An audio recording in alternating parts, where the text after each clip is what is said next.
గౌరవనీయ తెలంగాణ రాష్ట్ర గవర్నర్ శ్రీ నరసింహన్ గారు, తెలంగాణ రాష్ట్ర మొట్టమొదటి ముఖ్యమంత్రి, ప్రజల యొక్క ఆశలను ఆకాంక్షలకు అనుగుణంగా ప్రత్యేక రాష్ట్రం ఏర్పడిన తర్వాత మొట్టమొదటిసారిగా ప్రజలతో ఎన్నుకోబడి ఇవాళ ముఖ్యమంత్రిగా బాధ్యత నిర్వహిస్తున్న యొక్క శ్రీ చంద్రశేఖరరావు గారు, కేంద్ర అమాత్యులు శ్రీ బండారు దత్తాత్రేయ గారు, పార్లమెంటు సభ్యులు, రాష్ట్ర మంత్రులు, తెలంగాణ రాష్ట్ర ప్రభుత్వ ప్రధాన కార్యదర్శి, ఈరోజు ఈ భాగ్యనగరంలో చరిత్రాత్మక హైదరాబాదులో రాష్ట్రం నలుమూల నుంచి విచ్చేసి నగరంలో ఉంటున్న వారు, బయట వారు, ఈ సమావేశానికి విచ్చేసిన అనేక మంది ప్రముఖులు, వివిధ రంగాల యొక్క నిష్ణాతులు,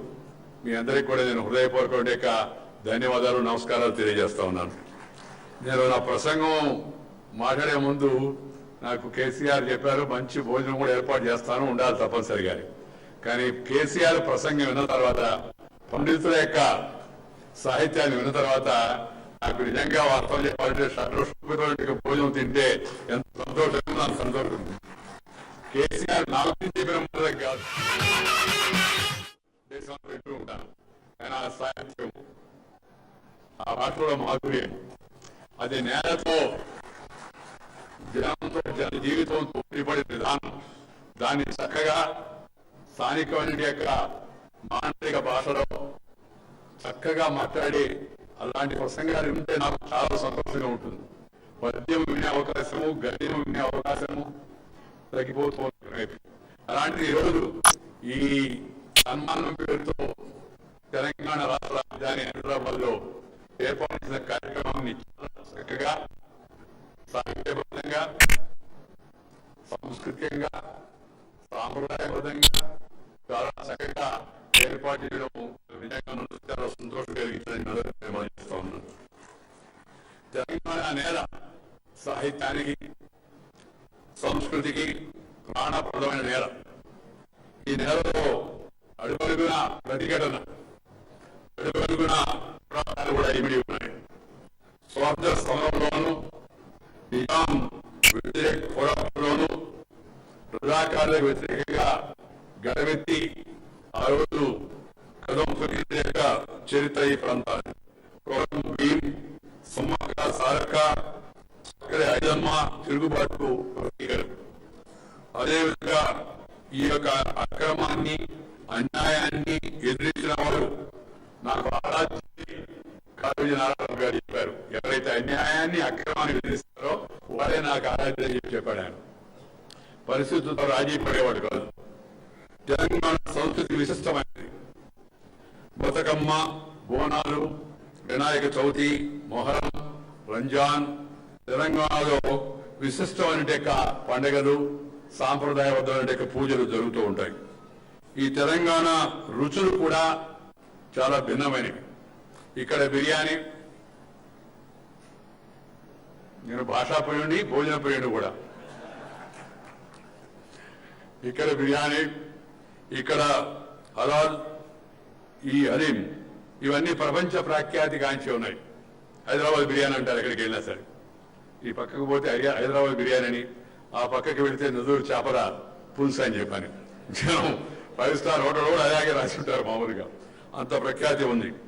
ఈ తెలంగాణ నేల నేను చాలా పోరాడింది, నేను తిరిగింది. నేను పుట్టింది నెల్లూరులో, చదివింది విశాఖపట్నంలో, ఉద్యమాలు చేసింది ఆంధ్రప్రదేశ్లో మొదట. ఆ తర్వాత రాజకీయంగా పెరిగింది, ఎదిగింది, ఒదిగింది హైదరాబాద్ అని చెప్పడానికి నేను ఎంతో గర్వపడుతున్నాను. ఎందుకంటే నేను 1978లో హైదరాబాద్కి వచ్చాను, ఎమ్మెల్యేగా ఎంపికై. 78 నుంచి నేటికి సుమారు 40 ఏళ్లు నా రాజకీయ కేంద్రం కొద్ది కాలం పాటు ఢిల్లీ అయినా నివాసం ఇక్కడే. ఒక దగ్గర నివాసం అనేది లేదు నాకు, ఎందుకంటే నేను దేశం అంతా తిరుగుతూ ఉంటాను కాబట్టి. మా అమ్మాయి చెప్తూ ఉంటుంది అప్పుడప్పుడు, మా నాన్న మా ఇంటికి కూడా వస్తుంటాడని చెప్పాను. ఎక్కడొకటి ఉండాలి కదా, అందుకని హైదరాబాద్ని కేంద్రంగా మా పిల్లలు, అబ్బాయి ఇక్కడ ఉన్నా హైదరాబాద్ కేంద్రంగా చేసుకొని నేను రాజకీయం వెలిగాను. పైపెచ్చు నిన్నటి వరకు తెలుగు వారి అందరికీ కూడా సంయుక్త రాజధానిగా హైదరాబాద్ ఉండింది. అందుకని ఈ నగరం అన్నా ఈ తెలంగాణ ప్రాంతం అన్నా కూడా నాకు ఎంతో ఇష్టం. నేను పర్యటించని తాలూకా, నేను పర్యటించని మండలం లేదంటే అతిశయోక్తి కాదు. ఒక పర్యాయం కాదు, 10 పర్యాయాలు కాదు, అనేక పర్యాయాలు ఈ తెలంగాణలో జిల్లాల్లో గ్రామాల్లో నేను అనేక చోట్ల తిరిగాను. ఇక్కడ పెరిగాను. ఇక్కడి నుంచే రాజకీయంలో ఆ స్థాయికి, ఢిల్లీ స్థాయికి వెళ్ళానంటే ఈ ప్రాంతం నుంచి వచ్చని చెప్పి సందర్భంగా మీ అందరికీ మనం చేస్తున్నాం. ఇక్కడ ప్రజలు, ఇక్కడున్న విభిన్న మతాలు, విభిన్న సాంప్రదాయాలు ఇవన్నీ కూడా కలిసిన సంస్కృతి యొక్క కలయిక. మన దత్తన్న ఇవన్నీ కలిపి అలయ్ బలైగా ఈ మధ్యలో దాన్ని ప్రచారంలోకి తీసుకొచ్చాడు. ఆ కలయిక, మేలు కలయిక ఈ తెలంగాణ యొక్క ప్రత్యేకత. ఈ యొక్క మన జీవన విధానంలో ఈ పద్ధతులన్నీ ఇమిడి ఉన్నాయి. చెప్తూ ఉంటారు తెలంగాణ ఏందయ్యా అంటే ఇది సౌత్ ఆఫ్ నార్త్, ఉత్తరానికి దక్షిణం, నార్త్ ఆఫ్ సౌత్, దక్షిణానికి ఉత్తరం అని. అంటే ఏమో సౌత్ ఆఫ్ నార్త్ ఉత్తరాది వాళ్ళకు, ఈ దక్షిణాది వాళ్ళకేమో నార్త్ ఆఫ్ సౌత్ అని. That is the typical nature of Hyderabad city and also Telangana. అందుకని it's meeting place of diverse languages. మనము ఇక్కడ కానీ ఒకసారి మనం పరిశీలిస్తే, నిశ్చితంగా రాజకీయాలు పక్కన పెట్టి ప్రజల యొక్క జీవన విధానాన్ని పరిశీలిస్తే ఇది ఒక మినీ భారత్ అని చెప్పడం కూడా పెద్ద అతిశయోక్తి కాదు. దానితో పాటు హైదరాబాద్ నగరం ప్రపంచ ప్రఖ్యాతిగాంచింది. ఈ తెలంగాణకి బ్రాండ్ ఏదంటే హైదరాబాద్ నగరం. ఎందుకంటే ప్రపంచ అభివృద్ధి పటంలో హైదరాబాద్కు ఒక ప్రత్యేక స్థానం ఉంది. అనేక మంది దానికి కారకులై ఉండొచ్చు. దాన్ని మరింత ముందుకు తీసుకెళ్లే ప్రయత్నం కూడా జరుగుతుంది. నాకు చాలా సంతోషంగా ఉంది. మిత్రులారా, ఇవాళ అంటే మినియేచర్ ఇండియా అని చెప్పే ఈ రాజధానిలో, ఈ రాష్ట్రంలో మనంతా కూడా సమావేశం. నేను మొదటి నుంచి భావిస్తూ ఉన్నాను, ఇవాళ మనసు విప్పి చెప్పాలనుకుంటున్నాను కూడా, రాష్ట్రం విడిపోయింది ఒకరికి వ్యతిరేకంగా కాదు. తమ రాష్ట్రాన్ని తాము పరిపాలించుకోవాలని, తమ వెనుకబడితనాన్ని పోగొట్టుకోవాలని, త్వరితగతిన అభివృద్ధి చెందాలని, తమకు రావాల్సిన న్యాయమైన వాటాను పొందాలనే ఉద్దేశంతో ప్రజలు ఉద్యమించారు. అనేక మంది దానికి నాయకత్వం వహించారు. నేను ఎప్పుడు చెప్తున్నవాడిని, కలసి కలహించుకునే దానికన్నా విడిపోయి సహకరించుకోవడం మిన్నా అని చెప్పాను. కలహించుకునే దానికన్నా విడిపోయి సహకరించుకోవడం మిన్నా అని చెప్పాను. ఇవాళ తెలుగు ప్రజలు 2 రాష్ట్రాలుగా విడిపోయినప్పటికీ కూడా ప్రపంచం దృష్టిలో మనందరం తెలుగు వారమే. అందుకని తెలుగు వారమైనందుకు గర్వించాల్సిన అవసరం ఎంతో ఉంది. తెలుగు వారం అందరూ కూడా కలిసిమెలిసి జీవించాల్సిన అవసరం ఎంతో ఉంది. తెలుగు రాష్ట్రాల ముఖ్యమంత్రులు కూడా ఇచ్చిపుచ్చుకునే ధోరణిలో సమస్యలను అర్థం చేసుకుని ఉభయ కుశలోపరిగా ఇద్దరికీ ప్రయోజనం కలిగించే విధంగా నడుచుకొని తమ రాష్ట్రాలను ముందుకు తీసుకెళ్లాలని చెప్పని నేను ఇప్పుడు రాజకీయాల్లో లేరు కాబట్టి అభిలాషను మాత్రమే వ్యక్తం చేయగలను. దాన్ని ఆచరణ చేసే పని చంద్రశేఖరరావు గారి చేతిలో, చంద్రబాబు నాయుడు గారి చేతిలో ఉంది. పైపచ్చి ఎలక్షన్ కూడా అయిపోయినాయి. అందువల్ల అది కూడా ఇప్పుడు సమస్య కాదు.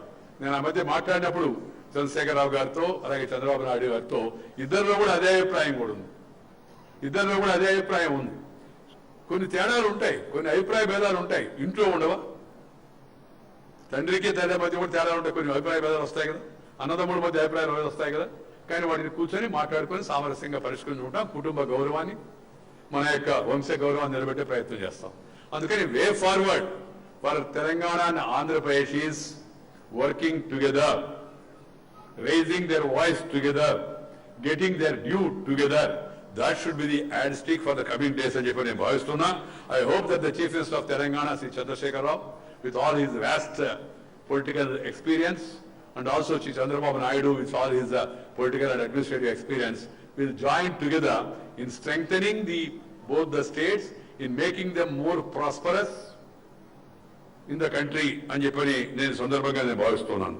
మిత్రులారా, మన మహాకవి సినారే నేను ఎప్పుడు, ఆయన రాజు కాదు, ఆయన సాహిత్య ప్రపంచంలో రాజులను మించిన రాజు. సుయోధన సార్వభౌముడి యొక్క స్వాతిశయం ఆయన దగ్గర ఉంది. శ్రీనాథ సార్వభౌముడి యొక్క సాహిత్యం ఆయన ఇమిడి ఉంది. పాలకురికి సోమనాథుడు, అలాగే శ్రీనాథ కవి, పోతన, వీళ్ళందరి యొక్క సమిళితంగా మనకి ఆధునిక యుగంలో కనపడేవాళ్ళు ఎవరంటే స్వర్గీయ సి నారాయణ రెడ్డి గారిని చెప్పని చెప్పక తప్పదని చెప్పని మీ అందరికీ కూడా మనం చేస్తున్నాను. ఆయన ఒక మాట చెప్పాడు, ఏమన్నా అంటే పంచకట్టులోన ప్రపంచానే మనగాడు, కండువా లేదే గడప దాటనివాడు, పంచభక్షాలు తన కంచాన వడ్డించ గోంగూర కోసమై గుడక వేసేవాడు, ఎవడు వాడు ఇంకెవడయ్యా మన తెలుగువాడు అని చెప్పారు. తెలుగుకి ఆ ఐడెంటిటీ ఉంది, దాన్ని మనం కాపాడుకోవాల్సిన అవసరం ఎంతో ఉంది. మన కట్టు, మన బొట్టు, మన మాట, మన ఆట, మన పాట, మన భాష, మన యాస, మన గోస, ఇవన్నిటిని మనం ఎప్పుడు గౌరవించాలి, గర్వించాల్సిన అవసరం ఎంతో ఉంది. That's why I felt very happy when Sri Chandrasekhar Rao was speaking in Telugu, that to ordinary Telugu, జనానికి అర్థమయ్యే తెలుగులో మాడదు, అర్థం కాని తెలుగులో మాడితే అర్థం అవుతుంది. సంగీతము, సాహిత్యము ఇవన్నీ కూడా జనానికి అర్థమయ్యే భాషలో మనం వాటిని సమ్మిళితం చేసి మాట్లాడినప్పుడే జనానికి అర్థం అవుతుంది, దాంట్లో ఉండే అంతరార్థం అర్థం అవుతుంది. అందుకని ఈ భాషలో, తెలుగు భాషలో కేవలం గ్రామరే కాదు, గ్రామర్ కూడా ఉంది.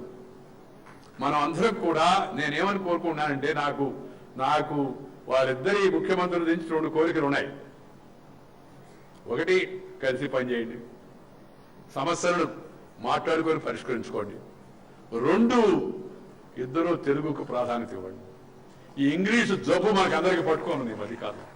ఈ జబ్బు పోవడం సులభం కాదు, దానికి మందు కూడా అంత సులభం కాదు, నాకు తెలుసు. అది ఒక అంటూ వ్యాధిలాగా బాగా వ్యాపించేసింది. ఇంగ్లీష్కు నేను వ్యతిరేకం కాదు.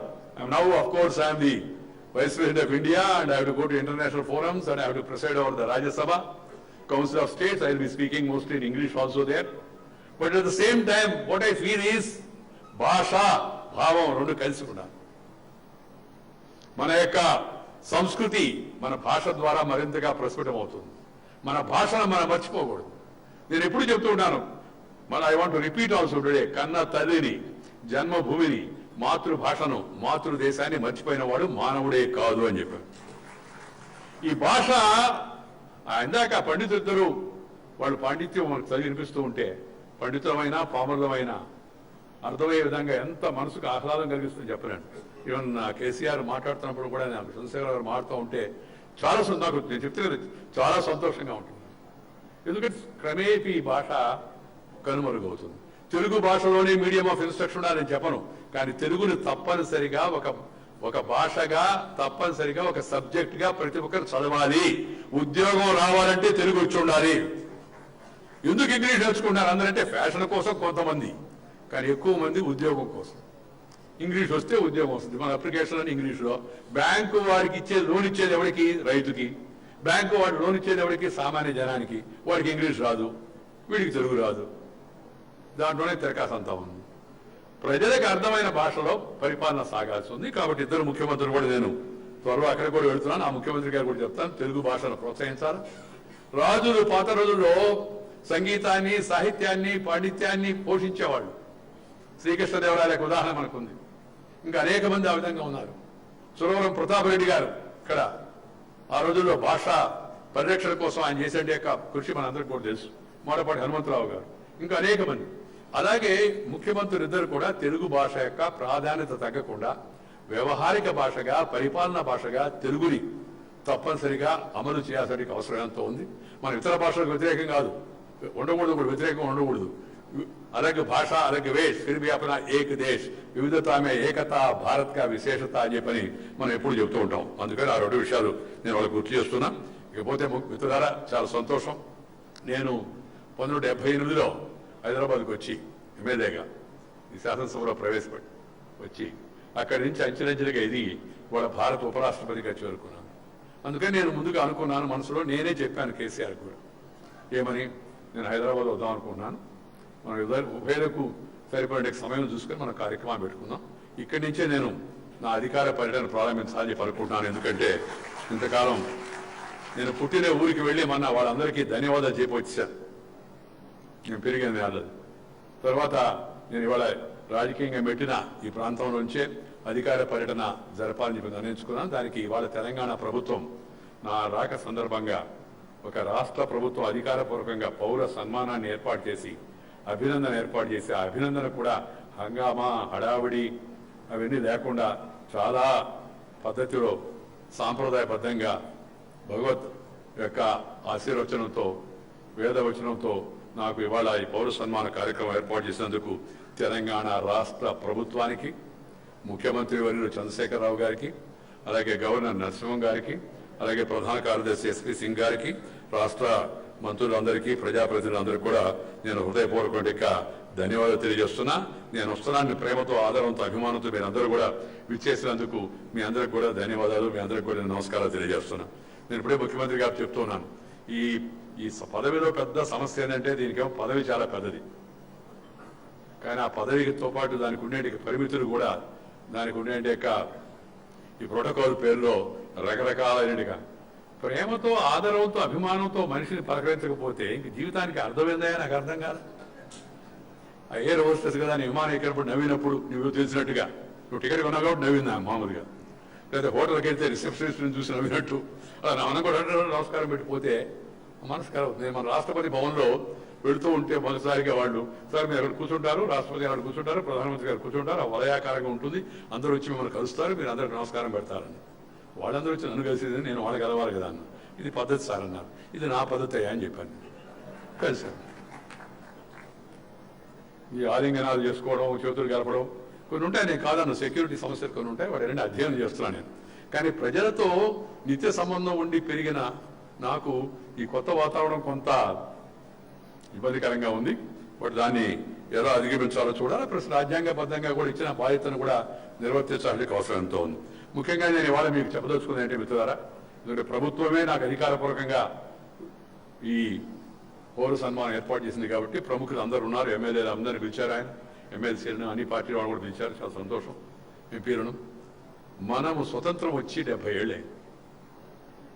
ప్రజాప్రతినిధులు అందరం కూడా, రాజకీయ నాయకులు అందరం కూడా ఒక్కసారి ఆత్మావలోకనం చేసుకోవాల్సి ఉంది. స్వరాజ్యం వస్తే సమస్యలన్నీ పరిష్కారం అయిపోతాయని మనం అనుకున్నాం. అందుకే మన పెద్దలు పోరాడారు, స్వతంత్రం వచ్చింది, మనకి అభివృద్ధి చెందింది. కానీ సమస్యలన్నీ పరిష్కారం అయ్యాయా? కాదు. స్వరాజ్యం వచ్చింది కానీ అది పూర్తిగా స్వరాజ్యం వైపు దాన్ని ఇంకా పరివర్తన చేసుకోవడం అసంపూర్ణంగా ఉంది. మనందరం చేయవలసిన కార్యక్రమం ఏంటంటే స్వరాజ్యాన్ని స్వరాజ్యంగా, మంచి రాజ్యంగా మార్చేట్టుగా, మహాత్మా గాంధీ గారు కళ్ళగన్నట్టుగా రామరాజ్యం. రామరాజ్యం అంటే ఏదో మతరాజ్యం కాదు, ఆఖరి దప్పులు లేని, అవినీతికి తావులేని, అక్రమానికి చోటు లేని, వివక్షతకు అవకాశం అని, ప్రజలందరూ సుఖ సంతోషాలతో కలిసి మెలిసి ఉండేటి యొక్క రాజ్యాన్ని రామరాజ్యం అని మహాత్మా గాంధీ గారు చెప్పారు. అలాంటి రామరాజ్యం కోసం మనం మన యొక్క స్థాయిల్లో ఏ పార్టీకి ఆ పార్టీ, ఏ ప్రజాప్రతినిధికి ఆ ప్రజాప్రతినిధి తన కర్తవ్యాన్ని నిర్వర్తించి, తన బాధ్యతను నిర్వర్తించి ప్రజలకు చేరువయ్యేందుకు, ప్రజలకు అభివృద్ధిని వాళ్ళకి చేర్చేందుకు ప్రయత్నం చేయాలి. మన ముందున్న కర్తవ్యం ఏంటంటే దేశం చాలా అభివృద్ధి చెందలేదు అన్నట్టు పొరపాటు. హైదరాబాద్ కూడా అభివృద్ధి చెందింది, తెలంగాణ కూడా అభివృద్ధి చెందింది గతంతో పోల్చి చూస్తే. నేను తెలంగాణని 74 ఏబీవీపీ రోజుల నుంచి చూస్తా ఉన్నాను, వరంగల్లో మీటింగ్ పెట్టినప్పటి నుంచి. అభివృద్ధి చెందింది, కానీ అభివృద్ధిలో అందరం భాగస్వామ్యం అవ్వాల్సిన అవసరం ఉంది.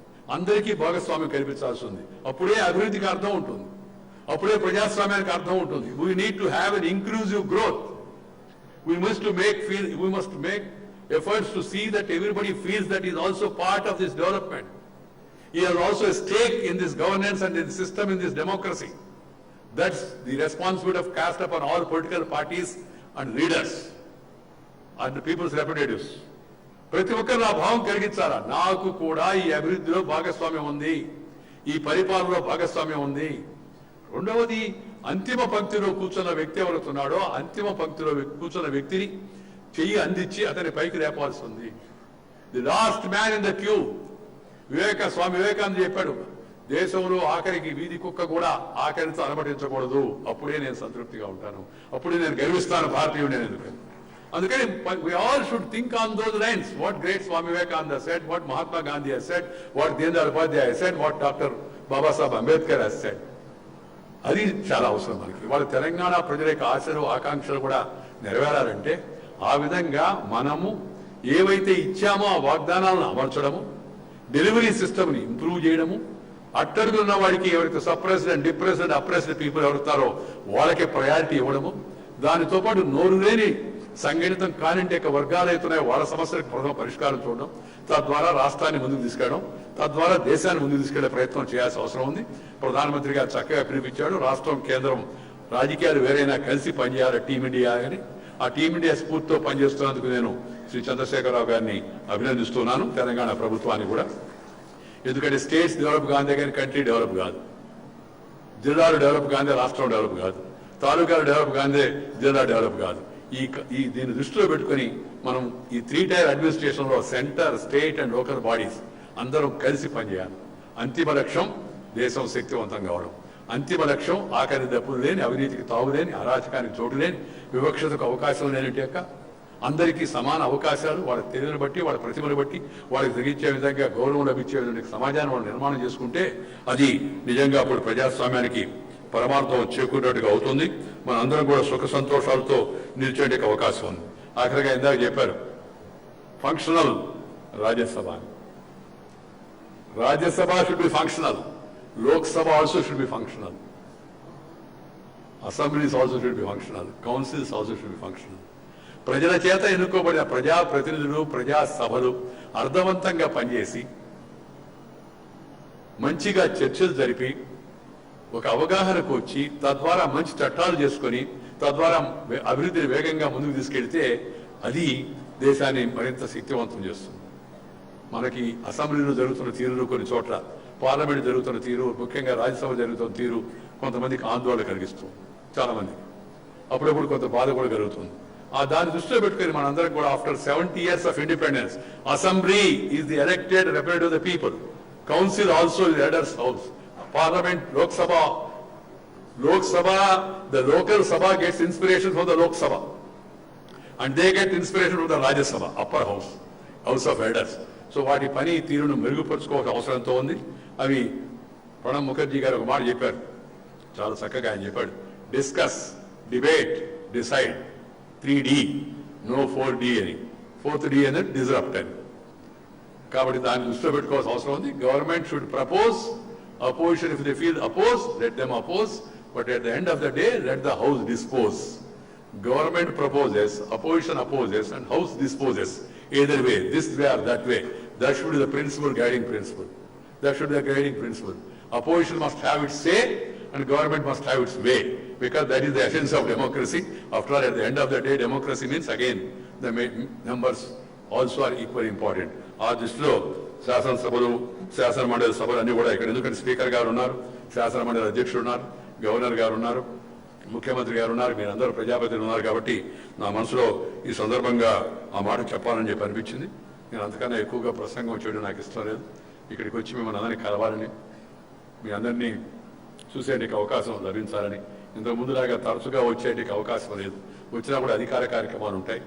కొంచెం జాతీయ, అంతర్జాతీయ స్థాయిలో ఉండేటి బాధ్యతలు, ఆ బాధ్యతను నిర్వర్తించాల్సిన అవసరంతో ఉంది. కాబట్టి గతంలాగా తరచుగా తిరిగే అవకాశం, కలిసే అవకాశం తగ్గిపోతుంది. అయినప్పటికీ కూడా ఎప్పుడు తెలుగు ప్రజలు తప్పనిసరిగా నా మనసులో ఉంటారు. నేను ఈ ప్రాంతం, 2 ప్రాంతాల యొక్క అభివృద్ధికి, ఈ 2 రాష్ట్రాల యొక్క అభివృద్ధికి నేను రాజ్యాంగ బాధ్యతలో ఉన్నప్పటికీ కూడా ఎప్పటికప్పుడు ఈ ప్రాంతాల యొక్క అభివృద్ధి కోసం ఏ చర్యలు ఉపయుక్తమో, ఏ చర్యలను చేసే అవకాశం ఉందో వాటిని తప్పనిసరిగా సంబంధిత వ్యవస్థతో, ప్రధానమంత్రితో సహా మంత్రులతో కూడా గుర్తు చేసి వాటిని అభివృద్ధి పథంలో తీసుకెళ్లేందుకు నా వంతు సహకారం తప్పనిసరిగా చేస్తానని చెప్పి మీ అందరికీ మనవి చేస్తూ, మరొకసారి పేరు పేరున పెద్దలందరికీ నేను ధన్యవాదాలు తెలియజేస్తూ, రాష్ట్ర ముఖ్యమంత్రి గారికి నేను ఈరోజు ఇక్కడికి వచ్చి ఈ యొక్క పౌర సన్మాన కార్యక్రమాన్ని వారు ఏర్పాటు చేసి మనందరూ కలుసుకునే అవకాశం ఏర్పాటు చేసినందుకు మరొకసారి వారికి ధన్యవాదాలు తెలియజేస్తూ మీదే సెలవు తీసుకుంటున్నాను. జై హింద్. హాయ్ ఫ్రెండ్స్, మా టుడే టుమారో యూట్యూబ్ ఛానల్ చూస్తున్నందుకు చాలా థ్యాంక్స్. మరిన్ని లేటెస్ట్ వీడియోస్ కోసం వెంటనే సబ్స్క్రైబ్ చేయండి. అలాగే ఈ బెల్ ని కూడా రింగ్ చేసేయండి. మా నోటిఫికేషన్స్ అన్ని మీ మొబైల్లో వస్తాయి. అలాగే మా వీడియోస్ మీకు నచ్చితే లైక్ చేయండి, షేర్ చేయండి, నచ్చకపోతే కామెంట్ చేయండి.